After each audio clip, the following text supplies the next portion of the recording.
Halo, selamat pagi. Assalamualaikum warahmatullahi wabarakatuh. Ya, salam sejahtera buat semuanya. Ya, kita terusin lagi ya. Ini malah saya baru pulang dari subuh keliling di Mushola Al Jihad di Jalan Haji Toran, Pondok Ranji. Saya salah jalan pulang ini. Saya ngambil jalan ke Jalan Swadaya. Saya tadi ambil jalan yang ke arah Haji Toran. Artinya tadi dari musola tadi kalau lewat belakang, pintu belakang kan dia musola Jihad itu kan ada dua pintu ya, pintu samping, pintu masuk dari arah Haji Toran yang pinggir rel, dan ada pintu masuk satu lagi tuh di belakang yang arahnya salah satunya ke jalan yang saya ambil ini, Jalan Swadaya. Saya ambilnya ke kiri tadi, bukan ke kanan, ke kiri, tembus balik lagi ke arah Jalan Haji Toran, tapi nggak apa-apa. Ya memang saya anaknya tuh random banget. Pagi-pagi udah random ya. Ya biar sekalian jalan pagi lah. Berarti saya nanti kalau bawa mobil, kalau sholat di Mushola Al Jihad itu parkirnya bisa di tempat tadi, di di tanah lapang tadi, tapi ya tentu saja harus ask permission dulu, harus minta izin dulu, atau kalau ada orang yang ini bilang aja, ini izin Pak, saya mau ini sholat di Al Jihad, sholat Al Jihad gitu. Karena kalau bawa kendaraan pribadi terutama mobil ya, kalau mau sholat di Mushola Al Jihad yang Haji Toran tadi itu parkirnya repot teman-teman. Kita parkir di suaranya Syekh Sudais. Ya lagi betul lagi, orangnya lagi play muratal Quran pagi-pagi gini. Itu suaranya Syekh Abdurrahman As-Sudais, Imam Besar Masjidil Haram Mekah. Beliau juga merupakan ketua ketua Dewan Presidensi dari Masjidil Haram dan Masjid Nabawi di Makkah dan Madinah. Nah, kalau tadi bawa kendaraan pribadi, mobil terutama, kalau mau sholat di Mushola Al Jihad Haji Toran tadi, waduh, ya parkirnya sih di pinggir jalan yang dekat rel situ. Nah cuman nyarinya itu susah. Nih mestinya tadi saya cari jalan keluar yang tembus ke Gang Haji Naimin tadi. Nih di sini nih harusnya nih tembusannya ke Gang Haji Naimin. Gang Haji Naimin, atau tadi ngikut Adinda yang tadi itu udah tembusnya ke arah Haji Toran gitu. Ya sudah, nggak apa-apa sih, santai. Ya sudah, tidak. Atau ini nih tembusnya bisa, waktu itu saya pernah nih mencoba lewat sini, bisa tembus di sini nih. Pokoknya tembusnya arah ke Gang Haji Naimin. Haji Naimin. Iya. Ya tapi udah nggak apa-apa lah, ambil hikmahnya saja. Alhamdulillah. Nah hari Sabtu kemarin di sini ada nikahan. Saya coba cari jalan alternatif kan. Situlah pokoknya ada nikahan. Taunya buntung. Taunya bunting. Gitu.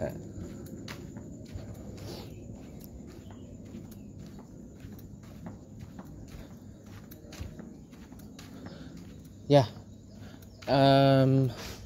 intinya saya gini deh ya, kalau kita menyikapi ajakan murtad gitu ya, sekali lagi saya cuma mau tegasin, kita nggak butuh dalil apapun untuk menolaknya. Kita pegangan kita hanya pada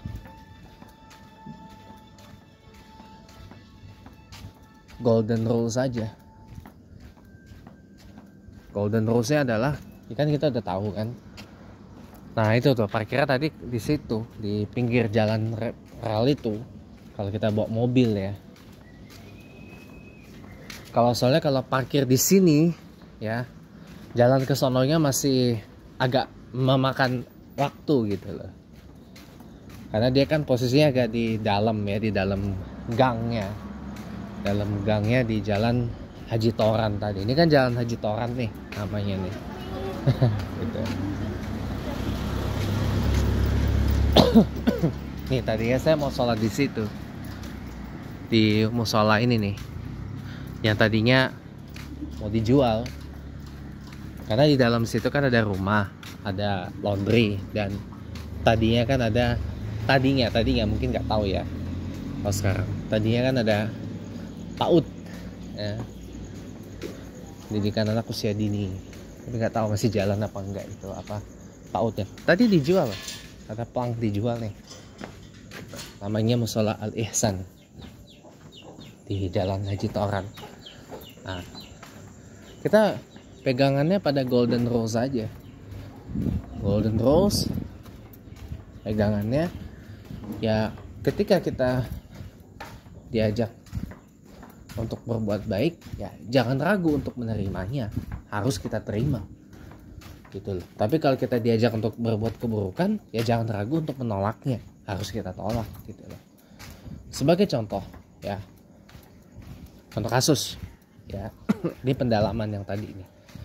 Ketika orang tua ngajak anaknya murtad, anaknya nggak mau. Anaknya masih mau di Islam, ya kan? Anaknya masih mau di Islam.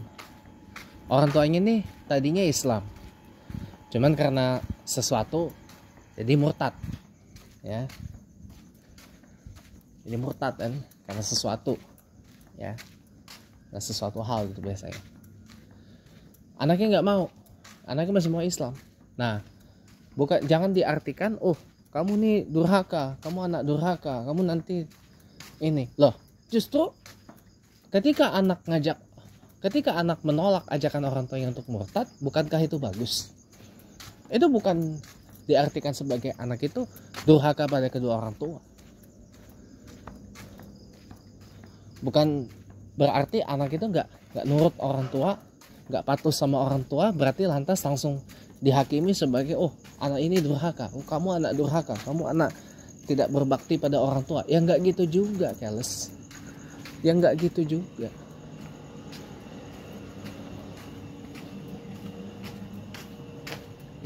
Itu salah menyimpulkan kalau kayak gitu. Maaf aja, maaf sejuta maaf gitu. Itu namanya salah tafsir, salah menyimpulkan gitu loh. Bukan berarti ketika anak tidak mau mengikuti orang tuanya untuk murtad itu, anak itu tidak patuh, tidak hormat orang tuanya. Enggak begitu juga kesimpulannya, salah. Atau sebaliknya, anak nih ngajakin orang tua murtad gitu, salah. Orang tuanya nggak mau, ya kan?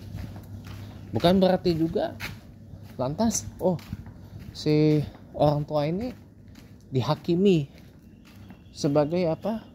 Orang tua yang tidak sayang anaknya, orang tua yang tidak mau mengikuti anaknya, orang tua yang apa? Bejat kepada anaknya. Oh enggak gitu, salah teman-teman. Enggak gitu cara menyimpulkannya, salah. Beda loh. Ini konteksnya udah beda, konsepnya udah beda, Pak. Ya, konteksnya udah beda konteks, beda isu. Kalau saya mau bilang, udah beda urusan.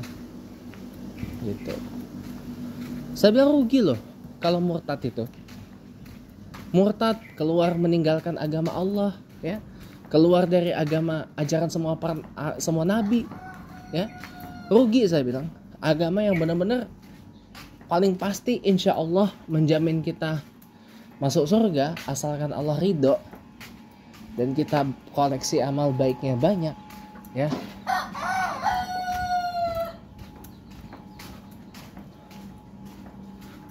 Ya, saya sih insya Allah masuk surga.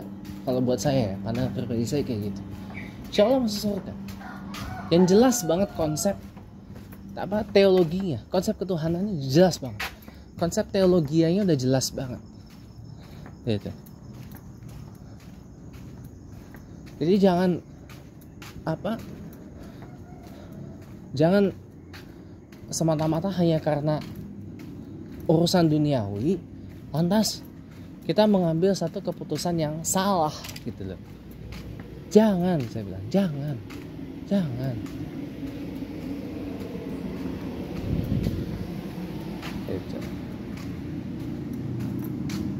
Punya orang. Jangan, saya bilang.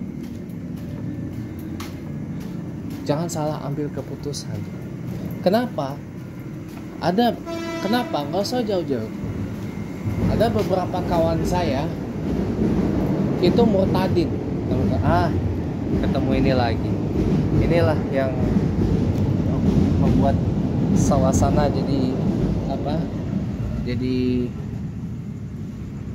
tadi bahasa Sunda ngariweuhkeun gitu loh. Pagi-pagi atau isuk-isuk atos ngariweuhkeun. Kalau bahasa Sunda isuk-isuk atos ngariweuhkeun.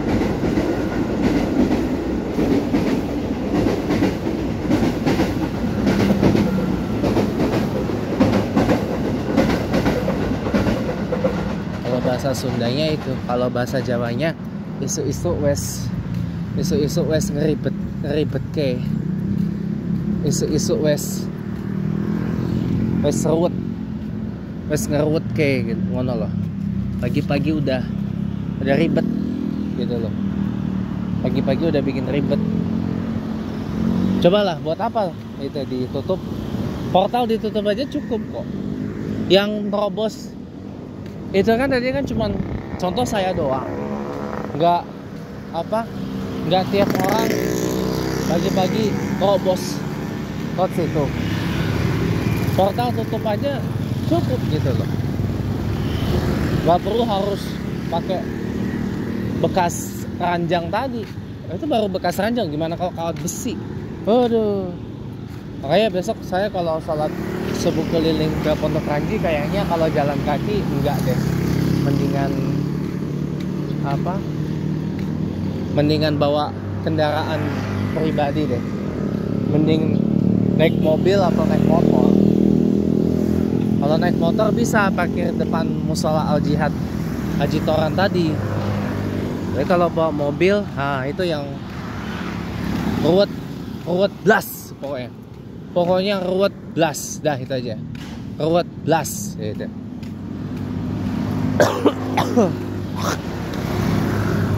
Ini aja udah 20 menit nih perjalanan dari sana ke rumah. Tadi salah jalan, sehingga ambil ke arah Gang Haji Naimin tadi, bukan ke Swadaya.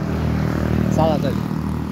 Nah, bukan berarti orang tua nolak ajakan anak buat murtad itu lantas diartikan sebagai ini orang tua yang tidak sayang sama anak. Enggak gitu. Udah beda isu, udah beda konteks, udah beda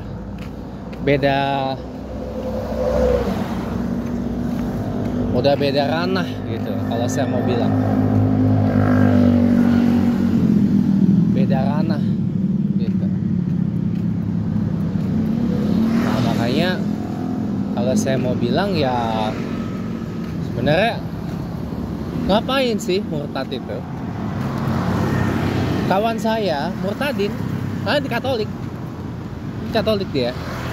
Bahkan sebelum nikah dengan yang sekarang ini mantan suaminya, karena kan dia cerai, janda gitu kan. Hidupnya ngeblangsak teman-teman. Dari yang tadinya hidupnya taruhlah bergelimangan, ya, berkecukupan, mewah gitu ya. Blangsak hidupnya, mulai dari nol lagi. Cobalah bisnisnya diambil sama mantan suaminya gitu. Teman saya itu perempuan murtadin gitu. Blangsak hidupnya, bener, blangsak hidupnya. Jadi kalau ada yang bilang cobain, jangan ragu untuk murtad dan rasakan sensasinya. Kepala bapak kamu sensasi. Murtad itu kayak narkoba, teman-teman. Kayak minuman beralkohol. Ya. Sensasinya tuh cuma sebentar. Selebihnya apa? Apes. Selebihnya apa? Sakit. Ya. Kenapa saya bilang analogikan murtad itu dengan narkoba? Ya, narkoba itu kelihatannya doang, sensasinya doang. Awal-awal oke, awal-awal bagus. Awal-awal menyenangkan, tapi lama-kelamaan apes. Ya.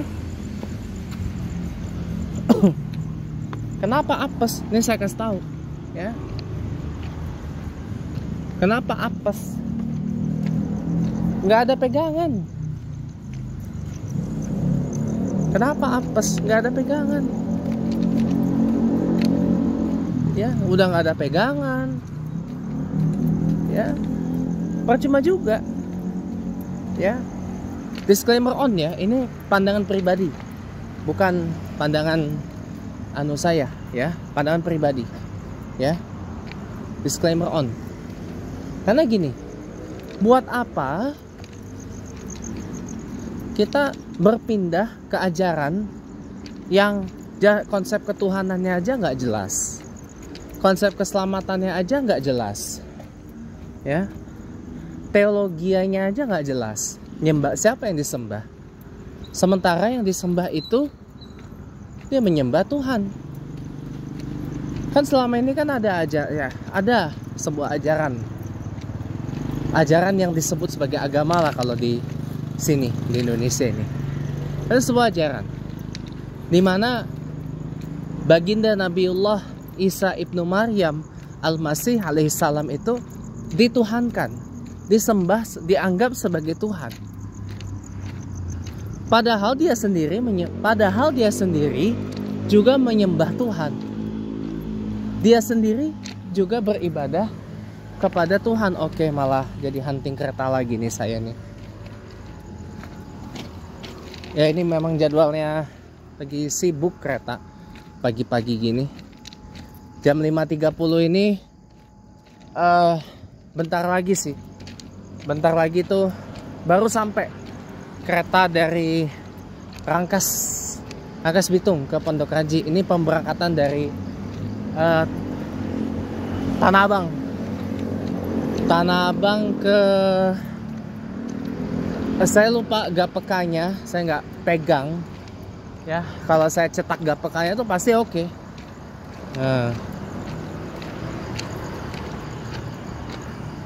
Kalau saya cetak gapekanya itu pasti lebih oke lagi gitu. Kita pinggir sebentar ya teman-teman ya. Oh, bukan kereta ini, kereta dinasan, kereta apa ini, batu bara kah? Apa loko doang? Iya. Kita abadikan dulu. Kita abadikan dulu. Oh, loko doang, teman-teman. Loko doang. Tapi kita abadikan yuk. Loko doang. Loko apa kereta batubara nih? Oh, pelan dia jalannya. Ini long hood.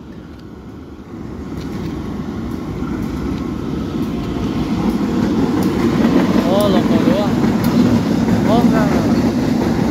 Kereta ini apa?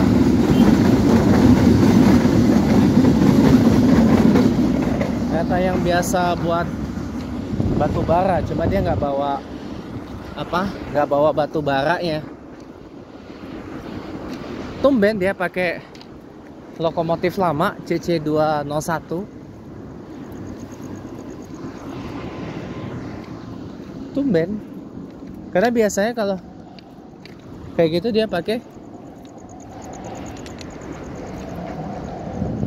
CC206 yang Pongs gitu. Kan udah agak terangan nih. Tuh, good morning sunshine guys. Nanti jam 6 lewat baru syuruk. Baru terbit itu jam 6 lewat. Nah, teman-teman semuanya, Buat apalah kita ada di ajaran itu gitu loh, atau berpindah ke sana ya. Pandangan pribadi saya, Nabiullah Isa ibnu Maryam alaihissalam yang kemudian penyebutannya disebut Jesus Christ ya, menurut cerita dari teman sebelah gitu ya, atau Yesus Kristus ya dalam bahasa Yunaninya.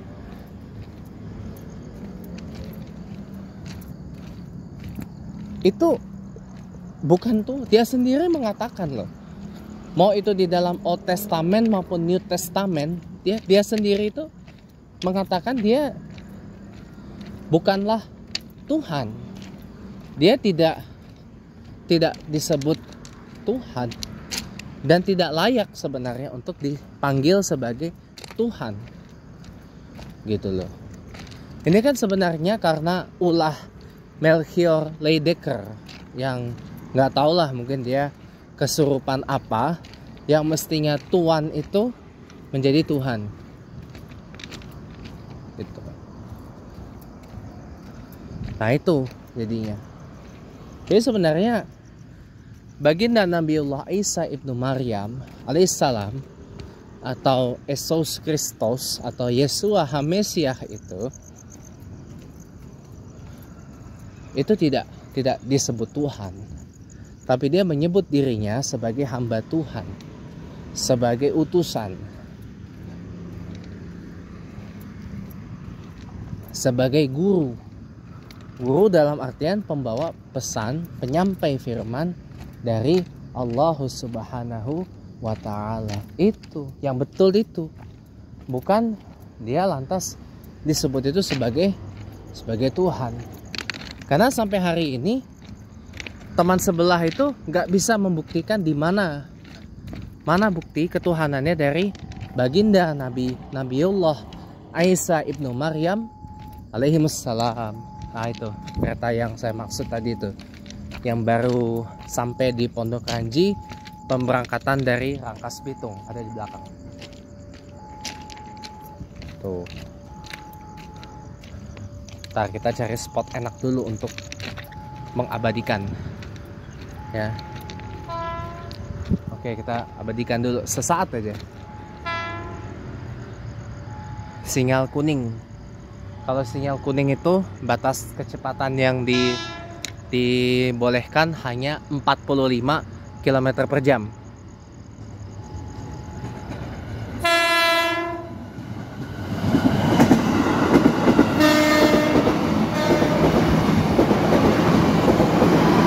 Oh, udah mulai agak penuh ya.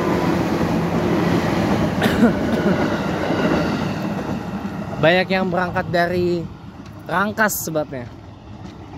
Kalau yang tadi kan pemberangkatannya dari Parung Panjang, Serpong, itu kan masih deket, masih gak terlalu banyak lah. Ada yang gak terlalu banyak gitu. Nah, lanjut lagi. Kita selesaiin aja dulu biar saya nggak ada utang konten lagi. Nah, jadi apa, kita ini jangan terkecoh dengan narasi seperti, karena gini loh, teman sebelah aja sampai hari ini nggak terlalu bisa membuktikan secara ilmiah mana ketuhanan dari baginda Nabiullah Isa ibnu Maryam al-Masih Yesus Kristus alaihissalam. Sampai saat ini belum ada yang bisa membuktikan secara ilmiah di mana itunya. Karena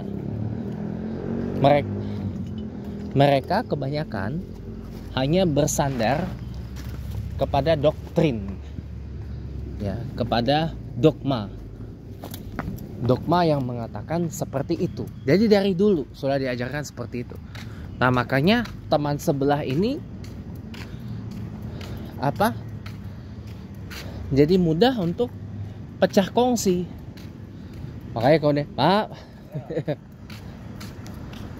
Makanya kemudian ada kemudian yang membentuk ya keluarga yang ini berdasarkan prinsip ya, berdasarkan Trinitarian atau Tritunggal atau Unitarian ya, Unitarian atau Oneness. Oneness itu all in one in Jesus gitu. Ini baru, oneness ini baru, hybrid, aliran campuran dari teman sebelah. Nah, pecah kongsi gitu. Karena masing-masing oke gitu loh. Masing-masing oke.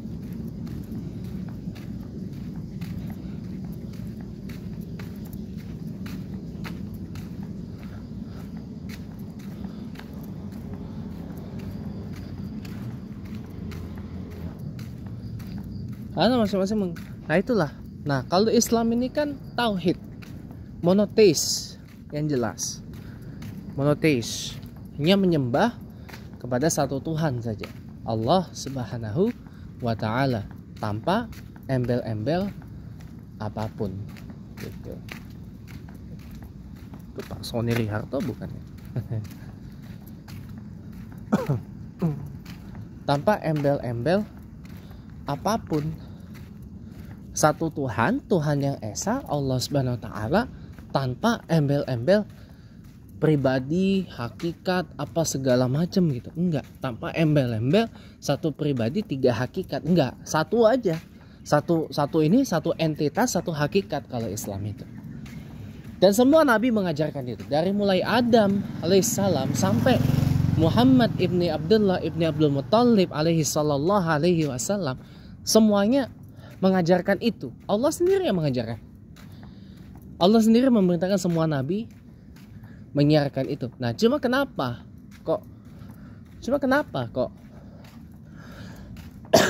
pengikut agama Allah ini tidak sebanyak agama ajaran buatan manusia? Ini pandangan saya loh ya, bukan saya bermaksud menjelekkan atau gimana, enggak, ini pandangan pribadi aja. Mau terima atau enggak terima urusan Anda ya. Itu iman Anda, itu ajaran Anda, itu agama Anda, terserah ya. Silakan jalankan masing-masing aja. Kalau saya gitu orangnya. Tapi ini pandangan subjektif saya ya. Anda bisa terima, bisa juga nggak terima, silakan. Nah,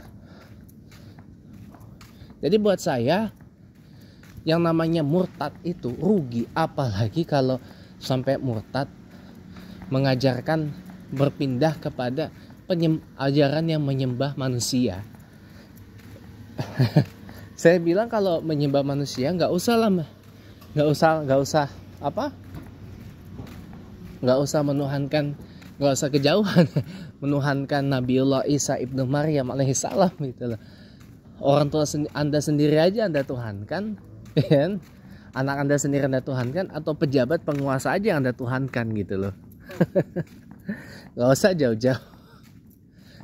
jauh-jauh kalau kayak gitu. Nah, makanya intinya saya doakan mudah-mudahan saya dan Anda semua yang menyaksikan tayangan ini tetap istiqomah dalam menjaga akidah Islam kita, tetap istiqomah dalam menjaga ketauhidan dan ketakwaan kita kepada Allah Subhanahu wa Ta'ala, dan mudah-mudahan kita semua bisa diwafatkan oleh Allah husnul khatimah dalam keadaan muslim ya, dalam keadaan kita memeluk agama Allah, dan diakselerasilah kita pulang ke surga oleh Allah Subhanahu wa Ta'ala karena kita menganut agama Allah dan kita taat sami'na wa ta'na di dalam ajaran agama Allah ini.